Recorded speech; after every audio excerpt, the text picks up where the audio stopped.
नमस्कार, स्वागत है आपका जी बिजनेस में। मैं हूं दीपक डोभाल और आप हमारे साथ जुड़ रहे हैं जी बिजनेस के मोतीलाल ओसवाल स्टूडियो से।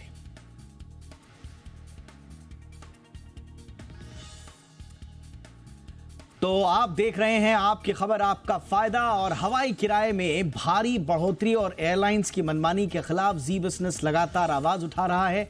सरकार भी मामले में अलर्ट मोड में आई है और इस पर निगरानी की बात कह रही है, मगर एयरलाइंस पर इसका असर नहीं हुआ है। आज भी हवाई टिकट के दाम आसमान पर हैं। ऐसे में हम इसी पर बात करेंगे, समझेंगे कि आखिर एयर फेयर को रेगुलेट करने से सरकार क्यों हिचक रही है। क्यों नहीं सरकार हर रूट पर एक अपर कैप लगा देती। एक्सपर्ट से इसकी वजह जानने की कोशिश करेंगे, लेकिन पहले देख लेते हैं यह रिपोर्ट।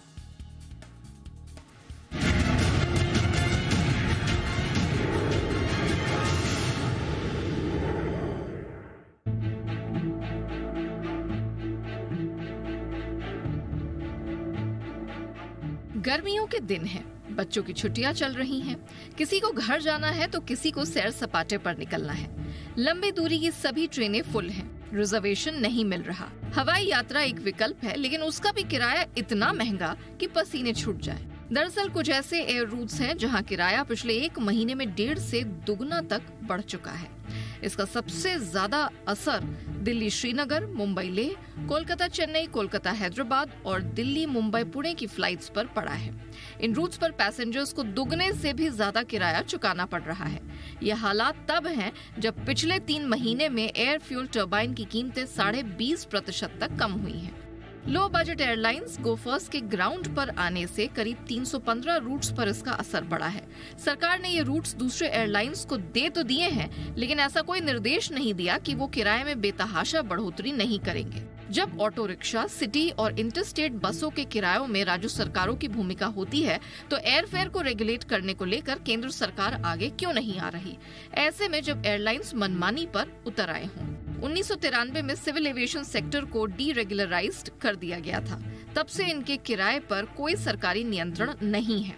बाद में किराए की न्यूनतम और अधिकतम सीमा तय करने के लिए सरकार ने कैपिंग पॉलिसी लागू की थी, लेकिन अगस्त 2022 को सरकार ने इसे हटा लिया। इसके बाद एयरलाइंस को खुद से किराया तय करने का अधिकार मिल गया। लेकिन मौजूदा हालात में कंज्यूमर क्या बेतहाशा बढ़े हुए किराए के बोझ को सहने की स्थिति में है? सरकार को इस बात पर गंभीरता से विचार करना चाहिए। बढ़े एयरफेयर की बात करें तो कोलकाता से चेन्नई के लिए आज आपको 15 से 20 हजार के बीच टिकट मिलेगा, जबकि अप्रैल में ये किराया 5,500 से 6,000 रुपए के बीच था। इसी तरह दिल्ली से कोची के लिए टिकट बुक करते हैं तो आपको कम से कम 20 से 21,000 रुपए खर्च करने पड़ेंगे, जबकि अप्रैल में किराया 6,000 रुपए के आसपास था। वहीं दिल्ली से लेह का किराया 15,000 रुपए के आसपास है, जो कि सामान्य दिनों से करीब करीब दुगना है। दिल्ली से चेन्नई जाने के लिए यात्री को 16 से 18,000 रुपए चुकाने पड़ेंगे, जबकि चेन्नई से दिल्ली जाते हैं तो महज 5,000 रुपए में आप दिल्ली पहुंच जाएंगे। वहीं दिल्ली से मुंबई का किराया 16 से 20,000 रुपए के करीब है, जबकि मुंबई से दिल्ली का किराया महज 5,000 के आसपास है। यानी सेम रूट के किराए में इतना अंतर आखिर क्यों? हालांकि सरकार ने एयरलाइंस के खुद एयरफेयर पर संतुलन बनाए रखने के साथ इसकी निगरानी की बात कही है, लेकिन एयरफेयर की कीमतें कब जमीन पर लौटेंगी, ये सवाल जी बिजनेस तब तक उठाता रहेगा जब तक एटीएफ में कटौती का फायदा सीधे यात्रियों को नहीं मिल जाता और एयरफेयर कम नहीं हो जाते। ब्यूरो रिपोर्ट, जी मीडिया। बहुत ही खास मेहमान इस वक्त हमारे साथ जुड़ रहे हैं। परिचय आज के मेहमानों का आपसे करा दें। हमारे साथ हैं जितेंद्र भार्गव जी, जो कि जाने माने एविएशन एक्सपर्ट हैं। भार्गव सर, गुड इवनिंग, बहुत बहुत स्वागत है सर आपका। और हमारे साथ हैं धीरज माथुर सर, जो कि पूर्व पार्टनर हैं एयरोस्पेस एंड डिफेंस, PwC से जुड़े रहे हैं। बहुत बहुत स्वागत है माथुर सर आपका भी। भार्गव सर, मैं आपके साथ चर्चा की शुरुआत करना चाहूँगा। और ये तो हम सभी जानते हैं कि एयरफेयर्स जो हैं वो गवर्नमेंट के द्वारा रेगुलेटेड नहीं हैं, और इसमें बाकायदा रूल्स हैं। सब rule 1 of rule 135 aircraft rule 1937, जिसका बार बार गवर्नमेंट हवाला भी देती रही है कि भाई हम ना तो इसको स्टैब्लिश करते हैं और ना ही रेगुलेट करते हैं एयरफेयर्स को। लेकिन जिस तरह से कुछ रूट्स पर बेतहाशा वृद्धि हुई है, जिस तरह से सरकार ने इसको कंज्यूमर एंगल से देखा है, जिस पर हम लगातार जी बिजनेस पर चर्चा कर रहे हैं, इसके बाद सरकार ने भी एयरलाइंस कंपनी को बुला के ये सलाह दी है कि आप कम से कम तर्कसंगत रखें एयरफेयर्स को और उचित रखें। आपको नहीं लगता सर ये एक स्टेप आगे ही है बस, कि अगर नहीं सुधरे तो फिर आपको लाना पड़ेगा निगरानी में और थोड़ा सरकार को भी कुछ बड़ा हस्तक्षेप करना पड़ेगा? आपने बहुत सही कहा कि सरकार को फेयर में दखलबाजी करने की आवश्यकता नहीं है, क्योंकि ये रेगुलेटेड इंडस्ट्री नहीं है। एयरलाइंस के अपने खर्चे होते हैं, लेकिन जो हमको विशेष ध्यान देना वो इसका बात का है कि इसको मैं दो पहलू में बांटता हूं। एक तो ये कि जो सडन सर्ज आया है फेयर्स में, चाहे वो गो फर्स्ट एयरलाइन के बंद होने से हो, चाहे वो बालासोर में रेल एक्सीडेंट की वजह से, जब सडन डिमांड बढ़ती है तो एयरलाइंस फेयर बढ़ जाते हैं। एयरलाइंस का एक तो होता है कि बड़े एयरलाइन अपनी जिम्मेदारी को समझे कि जब कोई सडन सर्ज डिमांड में आती है तो उसके लिए दो चीजें की जा सकती हैं। एक, फेयर को बढ़ने दिया जाए, दूसरा एडिशनल कैपेसिटी एडिशनल डिमांड के लिए डिप्लॉय की जाए, जो कि वो नहीं करते हैं।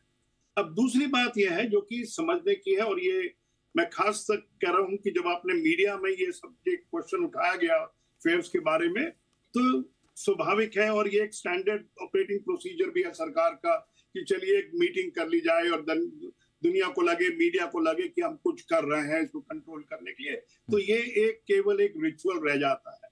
जब तक आप पूरी समस्या को ओरिजिन नहीं देखेंगे क्या है, तब तक उसका हल नहीं निकलेगा। उदाहरण के तौर पर मैं आपको बताऊं कि सब लोग ये जानते हैं और कंक्लूजन बड़ा इफेक्टिवली ड्रॉ किया हुआ है उन्होंने कि गो फर्स्ट की एयरलाइन जब ने सस्पेंशन किया फ्लाइट्स का, number of flights went down, तो फेयर्स ऊपर चले गए। सब मानते हैं इस बात को, लेकिन इस बात को कोई मानने को तैयार नहीं है, चाहे वो मिनिस्ट्री ऑफ सिविल एविएशन हो, डीजीसीए हो, कि जब डीजीसीए ने समर शेड्यूल में 3272 फ्लाइट प्रतिदिन को ऑपरेट करने के लिए 11 एयरलाइंस को अप्रूवल दिया, तो केवल 2900 फ्लाइट या 2850 फ्लाइट केवल क्यों ऑपरेट हो रही? सीधा का सीधा मानना यह है कि क्योंकि फ्लाइट को एक सर्टेन अप्रूवल दिया गया, उससे कम फ्लाइट ऑपरेट की गई। तो ठीक वैसे जैसे गो फर्स्ट की फ्लाइट सस्पेंड होने के बाद शॉर्टेज होती है, तो यहां पर भी शॉर्टेज के कारण फेयर्स है। क्या कारण है कि कल जब मंत्री जी ने मीटिंग की एयरलाइन के साथ में, उनको सीधा सुझाव नहीं दिया कि आपने अब खुद रिक्वेस्ट की डीजीसीए को कि आपको इतनी फ्लाइट्स को ऑपरेट करने की इजाजत हो मार्च से लेकर अक्टूबर के बीच के अंदर में। ओके, आप क्यों नहीं कर रहे हैं? अच्छा सर, आप कह रहे हैं, चाहती है आप कह रहे हैं कि 11 एयरलाइंस को 3200 एयरक्राफ्ट उड़ाने की अनुमति दी गई है, लेकिन ये 2850 ही उड़ा रहे हैं, ये पूरा नहीं उड़ा रहे। तो ये 300 फ्लाइट तो कम चल रही है अभी। और ये बात नहीं, मैं आपको स्पष्ट कर दूं इस बात को, बहुत लोग ये मानने लगते हैं कि इसलिए कम है क्योंकि गो फर्स्ट ऑपरेट नहीं कर रही है। मैं आपको अप्रैल का आंकड़ा दे रहा हूं, और अप्रैल के आंकड़े में उस समय गो फर्स्ट ऑपरेट कर रही थी, तो कोई कारण नहीं है कि फ्लाइट्स कम ऑपरेट की जाए। और आपको एक और कंक्लूजन बताऊं कि इसमें क्या हो रहा है। ये एयरलाइन एक्सप्लॉयटेशन कह सकते हैं इसको, क्योंकि उनको लोड फैक्टर ज्यादा होता है। अगर आप अप्रैल के आंकड़े को देखें कि जिन एयरलाइंस ने पूरा का पूरा, जिनको अप्रूवल मिली थी जितनी फ्लाइट की उतनी ऑपरेट की, उनके लोड फैक्टर कम है उन एयरलाइन के मुकाबले जिन्होंने अपनी फ्लाइट्स को डीजीसीए के अप्रूवल से बहुत कम फ्लाइट लाई। स्पाइस जेट एक सबसे बड़ा उदाहरण है कि उन्होंने पहले तो अपने समर शेड्यूल में कम फ्लाइट पिछले शेड्यूल के मुकाबले में अप्रूवल ली, और फिर भी केवल 53% फ्लाइट्स ऑफ कंप्लायंस किया उन्होंने अप्रूव नंबर ऑफ फ्लाइट्स के। और उनका लोड फैक्टर क्या है? इंडस्ट्री में सबसे ज्यादा। तो विशेष तौर पे सरकार को, डीजीसीए को, सर, तो क्या मैंने पहले बताया, सर क्या आप करने का उनको सर क्या आपके कहने का तात्पर्य ये है डिप्लॉयमेंट के लिए उनको करने का है? सर क्या, मैं बहुत जल्दी से पूछ रहा हूं, उसके बाद मैं माथुर सर के पास जाऊंगा, क्या आप ये कह रहे हैं सर कि कम फ्लाइट्स उड़ाकर एक तरह से डिमांड, आर्टिफिशियल डिमांड में एक प्रेशर की तरह इसको इजाफा दिखाकर और फिर टिकट हाई, क्योंकि पूरा का सिस्टम जनरेटेड इशू है क्या एयरलाइंस ऐसे जानबूझ के कर रही हैं कि कम फ्लाइट रहे? प्राइमा फेसी तो यही एक है, क्योंकि मिनिस्ट्री डीजीसी उनको बुला के पूछ सकती है कि आपने इतनी फ्लाइट की इजाजत ली, कृपया करके हमको बताइए कि आप इतनी फ्लाइट क्यों नहीं ऑपरेट कर रहे हैं। Absolutely, अगर sir. उनके पास में लेजिटिमेट रीजन है, मान लिया जाए। अगर नहीं है तो उनकी खिंचाई की जाए, उनको बोला जाए कि आपको अगले 7 दिन के अंदर में अपनी जो रिक्विजिट नंबर ऑफ फ्लाइट की अप्रूवल है उतनी फ्लाइट को ऑपरेट किया जाए। क्योंकि जैसी मार्केट में कैपेसिटी आएगी, जरूरी बात है कि फेयर्स कूल डाउन हो जाएंगे और कम हो जाएंगे। ये बात आपने बहुत महत्वपूर्ण अपना ऑब्जर्वेशन दिया। माथुर सर, 2 बातें जो भार्गव सर ने कही हैं बहुत वस्तु स्थिति के बहुत करीब लग रही हैं, और ज्योति महल भी हमारे साथ जुड़ चुकी हैं, जो कि प्रेसिडेंट है TAI की, travel agent association of India की। ज्योति जी, आपका भी बहुत बहुत स्वागत है। माथुर सर, ये कितना इंपॉर्टेंट ऑब्जर्वेशन है भार्गव सर का। एक पहला तो वस्तु स्थिति के बहुत करीब लग रहा है कि जिस तरह से मिनिस्टर साहब ने मीटिंग बुलाई, ऐसा लगा कि तर्क संगत और उचित किराया लेने की जो बात कही है वो बड़ी रस्म अदायगी सी लगी। वो बिल्कुल ऐसा लगा कि आपने रिचुअल एकदम वो कर दिया। और दूसरा, सीधे सीधे सवाल सरकार क्यों नहीं पूछ रही है कि जब आपको 3200 कैपेसिटी की आपने परमिशन ली हुई है, उसके बाद आप 2800 2850 चला रहे हैं। अगर आप कैपेसिटी बढ़ा देंगे, जाहिर सी बात है अपने आप टैरिफ जो है वो कूल हो जाएंगे। तो सरकार सीधा क्यों नहीं पूछ रही है एयरलाइंस कंपनी से?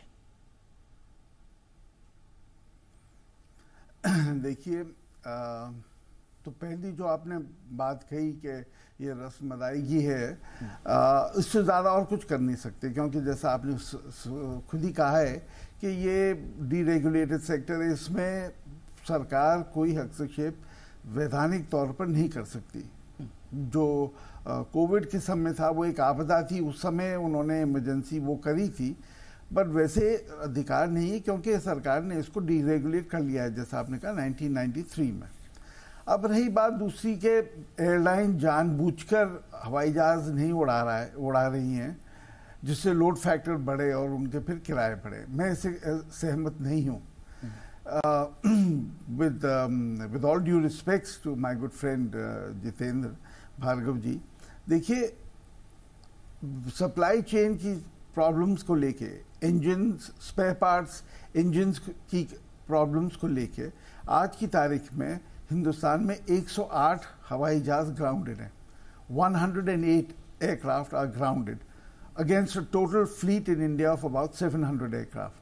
So almost 15% of the aircraft are grounded, not because the airlines want to ground them, but because उनके पास जो स्पेयर पार्ट्स हैं, इंजन है, उसकी कमी है। और ये हिंदुस्तान में ही कमी नहीं है, पूरे विश्व में है ये समस्या। तो ये एक ग्लोबल समस्या है सप्लाई चेन की। कोविड के दरमियान ये जो सप्लाई चेन में डिस्ट्रप्शन हुआ था वो अभी तक पूर्णतः पूरी नहीं हुई है। स्पाइस जेट के बारे में हमने सुना था कुछ महीनों पहले, उनको कितनी समस्याएं थी, कितने इश्यूज थे, उनके फाइनेंशियल इश्यूज थे, मेंटेनेंस के इश्यूज थे, स्पेयर्स के इश्यूज थे। तो ये सब बातें छुपी नहीं है, सबको मालूम है। गोएयर क्यों बैठी? बिकॉज उनके पास आधी से ज़्यादा हवाई जहाज उनके ग्राउंडेड थे इंजन प्रॉब्लम्स को लेके, प्रैट एंड विटनी के इंजन्स को लेके। वही इंजन्स इंडिगो के पास भी हैं, वही इंजन्स एयर इंडिया के पास भी हैं।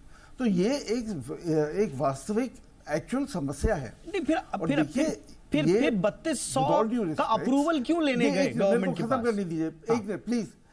नहीं, वो तो ठीक है। आपने देखिए ये एक डायनामिक सिचुएशन है, तो ये नहीं है कि आप मुझे ये देखिए, एक हवाई जहाज को की जो ओनरशिप है एयरलाइंस के लिए, उसमें फिक्स और वेरिएबल कॉस्ट हैं।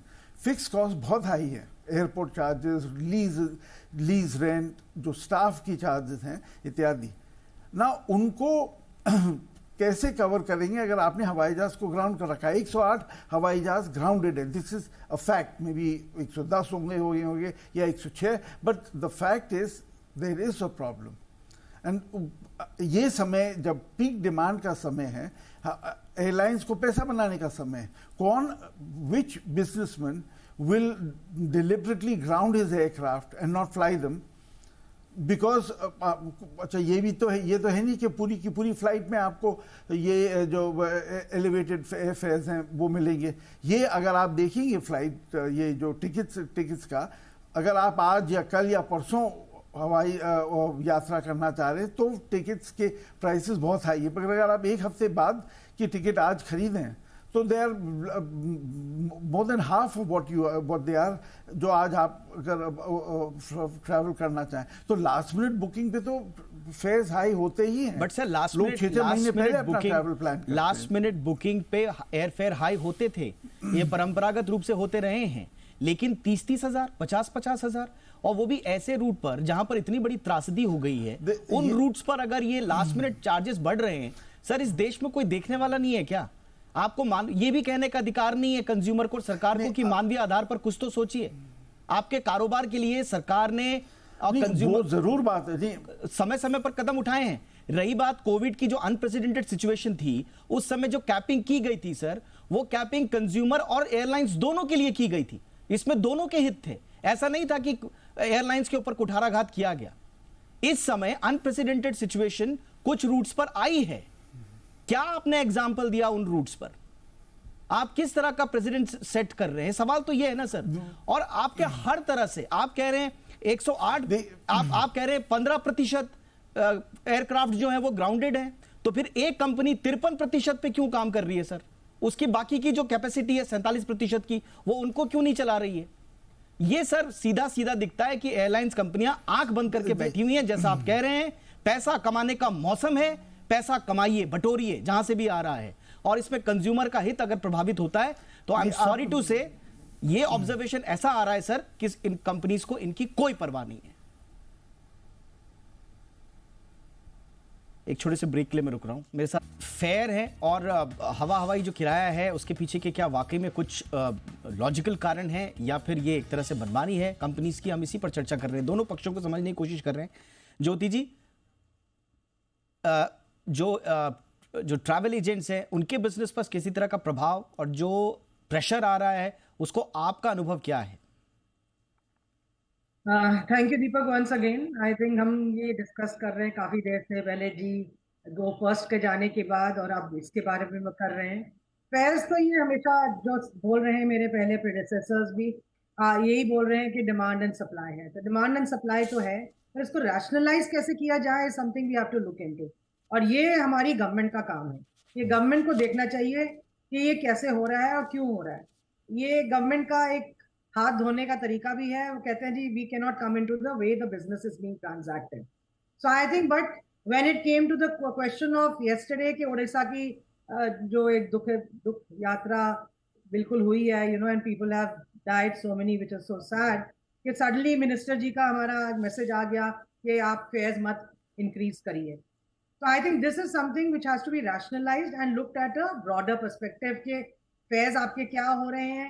पहले हमारा एक टाइम पे होता था कि माइल्स पे डिपेंड करता था कि लोएस्ट कैपिंग कितनी है, इतने माइल्स पे इतना कॉस्ट होनी चाहिए, जो ट्रेनों के साथ भी यही चलता है।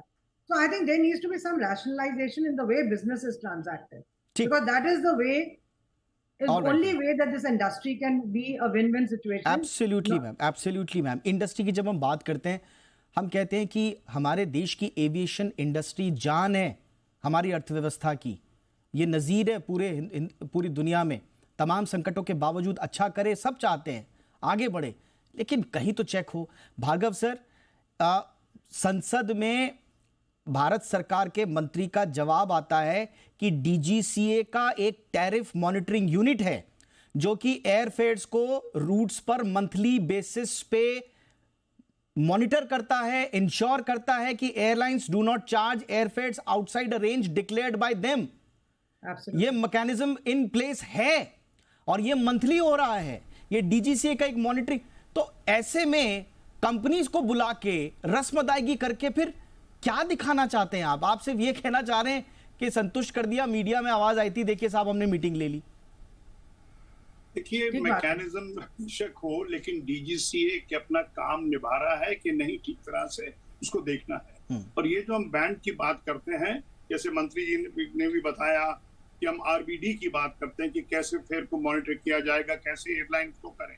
लेकिन इससे पहले कि हम विस्तार में उसकी बात करें, मैं माथुर जी एक एविएशन इंडस्ट्री के बड़े इन्फ्लुएंसर हैं, तो मैं उनके वक्तव्य पे कुछ कहना चाहता हूँ। एक तो ये कि 115 हवाई जहाज बेशक ग्राउंड के ऊपर हो, लेकिन जब एयरलाइंस ने अपना शेड्यूल का प्रपोजल डीजीसी को सबमिट किया था, वो अपने एयरक्राफ्ट अवेलेबिलिटी को भी देखते हैं, पायलट्स अवेलेबिलिटी को भी देखते हैं और बाकी सब फैक्टर्स को देख के तब प्रपोजल सबमिट करते हैं। तो एक तो ये बात रही। उन्होंने दूसरी बात ये कही कि कौन सी एयरलाइन, कमर्शियल एयरलाइन अपने हवाई जहाज को ग्राउंड पे रखेगी और ऑपरेट फुल ऑप्टिमल कैपेसिटी पे नहीं चलाएगी। इस बात का सीधा प्रूफ ये है कि जब गो फर्स्ट बंद हुई तो यही बाकी एयरलाइन जो कि फुली कंप्लाई नहीं कर रही थी ने एडिशनल कैपेसिटी मार्केट में उतारी। अगर उनके पास कैपेसिटी ग्राउंड पे नहीं थी तो उन्होंने एडिशनल फ्लाइट्स कैसे शुरू की? सीधा का सीधा कारण इसका मैं दोबारा बार रिपीट कर रहा हूं ये कि सरकार को केवल ये देखना है कि जितनी एयरलाइन ने कमिटमेंट की और अप्रूवल ली उतनी फ्लाइट मार्केट में उतारी है कि नहीं उतारी। फेयर्स अपने आप कम हो जाएंगे, सरकार को उसमें दखलबाजी करने की आवश्यकता नहीं है। और जैसे मैंने बड़े साफ स्पष्ट शब्दों में और सरल भाषा में बताया कि अगर गो फर्स्ट की सस्पेंशन के बाद हमको ये सीधा का सीधा कंक्लूजन हो जाता है कि फेयर बढ़ जाते हैं because of shortage of capacity, तो सीधा बात ये बताइए मेरे को कि अगर अप्रूव्ड कैपेसिटी से कम फ्लाइट्स ऑपरेट हो रही है, क्या उसका असर फेयर पे नहीं पड़ रहा है? एब्सोल्युटली। माथुर सर, आप रिस्पॉन्ड करना चाहिए सर। माथुर सर, उनको एक्सपर्ट्स को बुलाएं मार्केट में कि बताइए क्या चीजें हैं ये। जी सर। क्योंकि एक ऐसा हम वातावरण पैदा ना कर दें कि ये बात भी सही है कि एयरलाइंस एक बुरे दौर से गुजरी है कोविड टाइम पे, लेकिन क्या बाकी इंडस्ट्रीज नहीं गई हैं? तो ऐसा जब कार खरीदने जाता है तो कोई कहता है कि मैं कार को दुगने दाम पे बेचूंगा क्योंकि मैं पिछले 2 साल में नहीं बेच पाया था। अप्रूव्ड कैपेसिटी और आपकी वहन करने की जो क्षमता है उससे कम आप ऑपरेट करेंगे तो माथुर सर सीधा लग रहा है आप एक आर्टिफिशियल स्कार्सिटी पैदा कर रहे हैं। नहीं, देखिए बार ये बात आ रही है, आप उसकी गणित को देखिए। मेरे पास इस समय नंबर्स नहीं है, पर आप ये देखिए एक हवाई जहाज को ग्राउंड करने में फिक्स कॉस्ट तो उसके एयरलाइंस के जारी रहेंगे ना, फिक्स कॉस्ट तो नहीं चले जाएंगे। उन फिक्स कॉस्ट को सर्विस कैसे किया जाएगा? आपका दावा है कि जो एक्स्ट्रा रेवेन्यू आएगी हायर एयर फेयर से वो इतनी एक्स्ट्रा है कि ना केवल वो जो उड़ान भर रही हैं उनका पूरा खर्चा निकालेगी, पर जो हवाई जहाज ग्राउंडेड है उनका भी खर्चा और उसके बाद एग्जॉर्बिटेंट मुनाफा मिलेगा एयरलाइंस को। That is not borne out by facts. At the best of times airlines profits are razor thin. इनके कैपिटल कॉस्ट, ऑपरेटिंग कॉस्ट इतने ज़्यादा हैं कि ये एक विचित्र इंडस्ट्री है जिसमें एयरलाइंस को छोड़कर सब मुनाफा कमाते हैं। एयरपोर्ट ऑपरेटर मुनाफा कमाता है, ऑयल मार्केटिंग कंपनीज मुनाफा कमाती हैं, ग्राउंड हैंडलिंग कंपनीज मुनाफा कमाती हैं। एवरीबडी मेक्स मनी एक्सेप्ट दी एयरलाइंस। और जो कोविड में नुकसान हुआ था उसकी तो कोई भरपाई नहीं हुई ना हिंदुस्तान में। कुछ यूरोप में, अमेरिका में सरकार ने बेल आउट पैकेजेस दिए थे तो सर एयरलाइंस को। इंडिया में तो कुछ नहीं हुआ। एक क्रेडिट लाइन गारंटी दी है। सर समाज सेवा क्यों कर रहे हैं? समाज सेवा ऐसी, समाज सेवा वो तो और समाज सेवा ऐसी कर रहे हैं तो जिस हद तक कर सकते हैं वो करते हैं। उसके बाद सर समाज सेवा भी ऐसी कर रहे हैं, 5-7 समाज सेवा भी ऐसी कर रहे हैं सर कि समाज को ही दुख दे रहे हैं। समाज सेवा क्या ना, समाज सेवा भी ऐसी जिसमें समाज दुखी हो रहा है। सॉरी, नहीं, ये कहना कि समाज सेवा, ये विद ऑल ड्यू रिस्पेक्ट्स जी, जो भुवनेश्वर और मणिपुर की ट्रेजेडीज के समय अगर फेयर गाउजिंग हुई थी, that was very unfortunate, almost immoral. I agree with you, वो नहीं करना चाहिए था एयरलाइंस को, but otherwise it is supply and demand और उनकी वास्तविक मजबूरियां हैं। और जो कोविड के टाइम में जो उनका नुकसान हुआ था उसकी कोई भरपाई की बात नहीं कर रहा है। Yes sir, we should be fair. ऐसा नहीं कहना चाहिए कि ये समाज सेवा कर रहे हैं। नहीं सर, आप कह रहे हैं ना सर, आपने ऐसी स्थिति बनाई सर अभी हमारे सामने कि सब पैसा कमा रहे हैं, बेचारी एयरलाइंस ही नहीं कमा रही हैं। इसलिए मैंने अर्ज किया कि अगर आपको लग रहा है कि आप समाज सेवा कर रहे हैं, वो तो वास्तविक है। हाँ, वो मैंने इसीलिए कहा सर कि कोई पैसा नहीं बना रहा है, सिर्फ एयरलाइंस कंपनियां ही बेचारी पैसा नहीं बना पा रही हैं, जो ये दुखद स्थिति है। तो हम कह रहे हैं कि समाज सेवा क्यों कर रहे हैं, और समाज सेवा में भी ऐसा लग रहा है कि समाज को आप दर्द दे रहे। भार्गव सर कुछ जोड़ना चाह रहे हैं। भार्गव सर, देखिए ये कहना कि सब नहीं तो फिर उसमें तो बंद हो गई ना, गोएयर बंद हो गई ना। देखिए गोयर बंद हो गई, इंडिगो भी जेट इसी बंद हो गई, एनवायरनमेंट के अंदर में ऑपरेट कर कंज्यूमर रही का है। पैसा लेके बंद हुई है सर, पीक सीजन पे मैक्सिमम पैसा लेके बंद कर दिया। यस सर, भार्गव सर कुछ जोड़ना की चाहें? कहानी मेरे ख्याल दूसरी है, उसको बहुत सारे उसके अलग अलग पहलू हैं, लेकिन मैं खाली सिंपल एक क्वेश्चन ये पूछ रहा हूं कि इंडिगो भी इसी ऑपरेशनल एनवायरनमेंट में ऑपरेट करती है और प्रॉफिटेबल एयरलाइन है। माथुर साहब ने सही बताया कि दूसरी बहुत सारी कंपनी जो कि एविएशन से एसोसिएटेड है, अच्छा मुनाफा बनाती हैं, बहुत सारी एयरलाइन लॉसेस में है, लेकिन इंडिगो एक प्रॉफिटेबल एयरलाइन है, तो उन्होंने कुछ सही किया है जो दूसरी एयरलाइन सही नहीं कर रही है। ये कहना कि हम सब कुछ एनवायरनमेंट पे डाल देंगे, वो चीज गलत हो। बिल्कुल सर, मैं आई एम सॉरी, मैं ज्योति जी के पास नहीं आ पाया। देखिए ये बात तो सही है कि ये बड़ा कॉम्प्लेक्स इश्यू है और इस पे एक सीधी चर्चा करके हम तह तक नहीं जा पाते, लेकिन एक एंगल तो, एक पहलू तो समझना पड़ेगा, किसी ना किसी को तो समझना पड़ेगा। अब सरकार समझे, एयरलाइन समझे, वो प्रॉफिट नहीं कमा पा रही हैं, कुछ प्रॉफिट कमा पा रही हैं उसी इकोसिस्टम में, कुछ नहीं कमा पा रही हैं। सरकार कहती है हमारे रूल्स हैं भी, सरकार कहती है हमारे रूल्स नहीं भी हैं। तो ये सब जो खिचड़ी है, ये इतना ये कॉम्प्लेक्स इशू है, इसमें आम आदमी का तो कुछ तो कोई तो सोचे। हमारी तो इतनी गुजारिश है। एक बहुत बहुत शुक्रिया, आप तीनों का वक्त निकाला आपने। जितेंद्र सर शुक्रिया, Mathur sir thank you so much sir, वक्त निकाला। ज्योति जी आपका भी शुक्रिया। आपकी खबर आपका फायदा में इतना ही, इजाजत दें, नमस्कार।